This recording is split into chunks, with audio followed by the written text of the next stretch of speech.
Boa noite. Graças a Deus que o microfone não pega a batida do coração, né? Jesus. Sou uma filha amada do Senhor, vencendo a orfandade, a procrastinação, a ira, o julgamento, a religiosidade, entre outras áreas. Meu nome é Cris. Nasci em uma família cristã católica.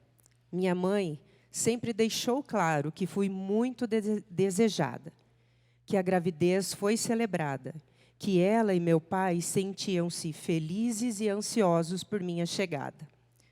Contou também que era bajulada, se sentia amada, bonita e segura em sua gravidez. Sempre gostou de lembrar da alegria de meu pai com meu nascimento, do nervosismo dele no parto, dele quase desmaiando no centro cirúrgico, fazendo com que o médico tivesse que parar de dar atenção à minha mãe e passasse a cuidar dele. Muitos momentos felizes vieram à minha lembrança quando da escrita das minhas memórias. Tive, sim, situações desagradáveis, que necessitam de maior reflexão, mas a verdade é que nunca vivi uma tragédia. Nunca fui submetida a qualquer tipo de abuso grave, por assim dizer. Nunca vi meus pais brigarem, se agredirem. Minha mãe sempre foi forte, e meu pai, em que pese alguns momentos de pouca sabedoria, testemunho para outra oportunidade, sempre foi um homem trabalhador, cuidador da família, gente boa, sem vícios e do bem. Mas a questão é que desde muito pequena eu sou tomada pela ira. Aquela sensação de irritação, raiva, que custa passar, que aperta o peito, fecha a garganta, tira o seu racional e te leva a um lugar que você demora a sair. E que quando sai, deixa um rasgo de culpa e dor. Eu busco essa libertação há muito tempo. Fiz terapia, tomo remédios para ansiedade, depressão, usei outras técnicas para descobrir e controlar. Por isso tudo, tenho consciência de que sou equilibrada. Quase nunca coloco para fora. Mas respingos sempre acontecem. Em especial sobre aqueles que mais amamos e mais temos intimidade. A leitura que tenho é que sempre guardei, aprisionei um monstro dentro de mim.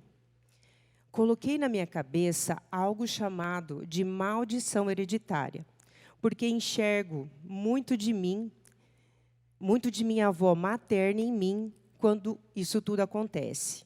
Mas em um culto, o pastor Jefferson falou exatamente sobre isso. E suas explicações afastaram do meu coração esse pensamento, essa justificativa. Tive coragem de me abrir com meus amigos e pastores, Fran e Edu, que me indicaram a fazer o 30 semanas, o que eu aceitei de primeira e me vi muito ansiosa e esperançosa. No primeiro dia, 7 de março desse ano, ouvindo os testemunhos iniciais, mais certeza eu tinha de que não sabia o que me acontecia. Fui tomada por um sentimento de vergonha, um constrangimento que chegava a amolecer o meu corpo. Eu não conseguia visualizar nenhum fato grande o bastante que pudesse desencadear tudo o que sinto. A questão da orfandade começou a fazer um pouco de sentido para mim, mas dizer que entendi é mentira. Não pensei em parar, mas já nos dias que se seguiram eu entendi o que aquela frase que foi dita significava. Força para vir sempre, pois a luta será grande. O inimigo tentará atrapalhar, e assim foi. Conforme os encontros iam acontecendo, mais constrangida eu ficava diante das histórias que eram relatadas nos testemunhos. Eu pensava, deve ter algo muito terrível escondido dentro de mim, algum fato sinistro que eu bloqueei, em que pese a vergonha, cada ensinamento foi sendo absorvido. Na semana 5, tive uma reflexão. Tinha uma reflexão. Em apenas uma frase, descreva o que Deus pensa de você. E eu ouvi bem claro na minha cabeça: mas que fraude você é. A palavra fraude passou a me perseguir. Uma fraude como cristã, se empoderando numa vestimenta, numa placa de igreja, numa doutrina mais conservadora, uma fraude que busca ser reconhecida pela casca.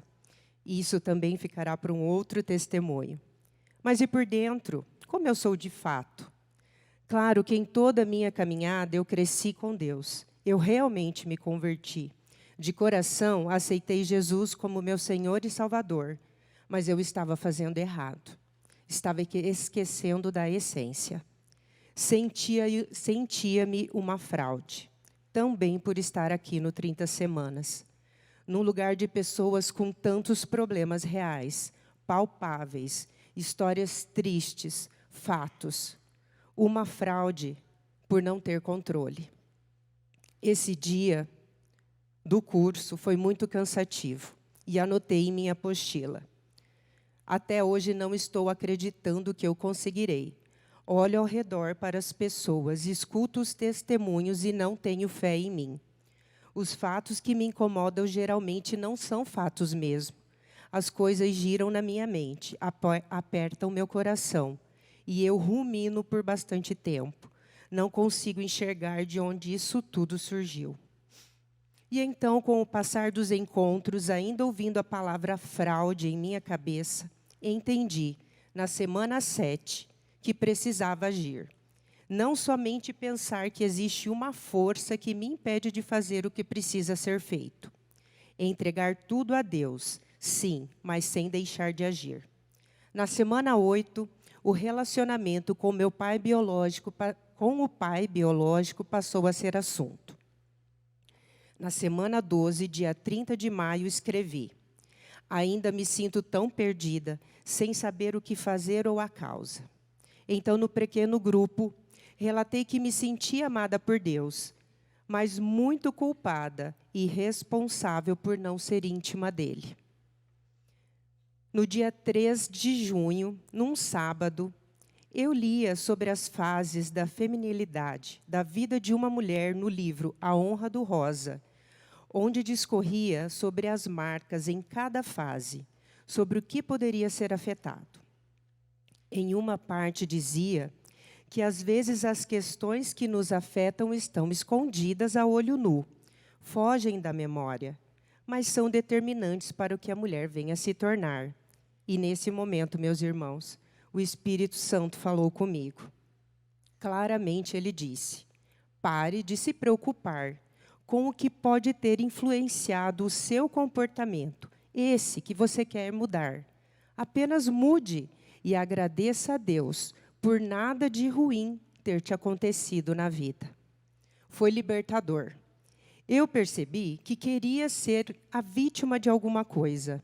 Queria ter o que culpar. Buscava algo para responsabilizar por meu comportamento, pelos sentimentos ruins que me perseguem desde criança. Não vou mentir que passei a ser uma florzinha, cantarolando com os passarinhos. O sentimento de culpa ainda estava aqui, mas agora, sem o pensamento de apedrejar algum ou alguma coisa por minhas inquietações. Foquei em Deus. Busquem, pois, em primeiro lugar o reino de Deus e a sua justiça, e todas essas coisas lhe serão acrescentadas. Mateus 6:33.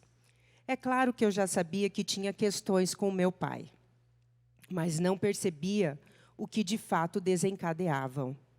Na semana 16, foi dito que sempre que tivermos problemas com o nosso pai terreno, teremos dificuldades em enxergar Deus como Pai.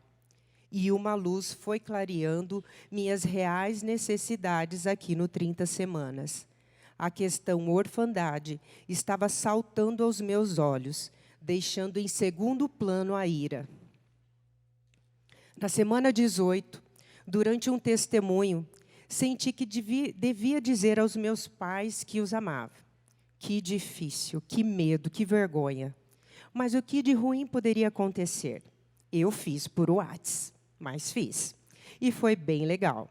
Acho que alguns tijolinhos do muro que me separava de Deus foram quebrados. Na semana 20, a doutora Renata foi a palestrante. Percebi que a imagem que vinha à minha mente quando dizia filha amada era de meu marido, sentado, antes de sair de viagem para seu trabalho em Curitiba, falando com a Júlia, nossa filha de 8 anos, com as mãos envolvendo o seu rosto, dando conselhos para a semana dela, e ela olhando para ele com as mãos em suas pernas. Acreditem, foi revelador. Chegava a hora de enfrentar o relacionamento com o meu pai terreno. Consegui entender e falar no pequeno grupo. E assim eu disse: não confio no que meu pai diz, apesar de ver o quanto ele cuidou e ainda cuida de mim e de minha irmã. Não tenho intimidade com ele. Não aceito sua autoridade, sua figura de pai. A presença dele, na maioria das vezes, me irrita muito. Fica claro para mim que a minha relação com meu pai tem a ver com o muro que me separa da intimidade, da plenitude em Deus. Não me permito ser filha, não permito qualquer intimidade. Nossa relação tem limites, estes impostos por mim. Só quando eu quero é bom, a distância, superficialidade. Em Salmos 32:5 diz: então reconheci diante de ti o meu pecado, e não encobri as minhas culpas. Eu disse: confessarei as minhas transgressões ao Senhor, e tu perdoastes a culpa do meu coração. Em 1/8, na semana 21, o Espírito Santo claramente falou ao meu coração: o pai biológico não se transformará num Deus para você enxergar Deus como seu pai. E a pastora Claudinha frisou que precisamos olhar para toda a nossa história para ressignificar. Meus irmãos e minhas irmãs, eu sempre brinco que o 30 semanas é só chute, soco na boca do estômago e tapa na cara. Isso porque o processo é doloroso de fato. Independente do que tenha acontecido em nossas vidas, quando buscamos ser pessoas que agradam ao coração de Deus, a luta é para todos. Não estou curada. Além da ira, outras coisas precisam ser vencidas na minha vida.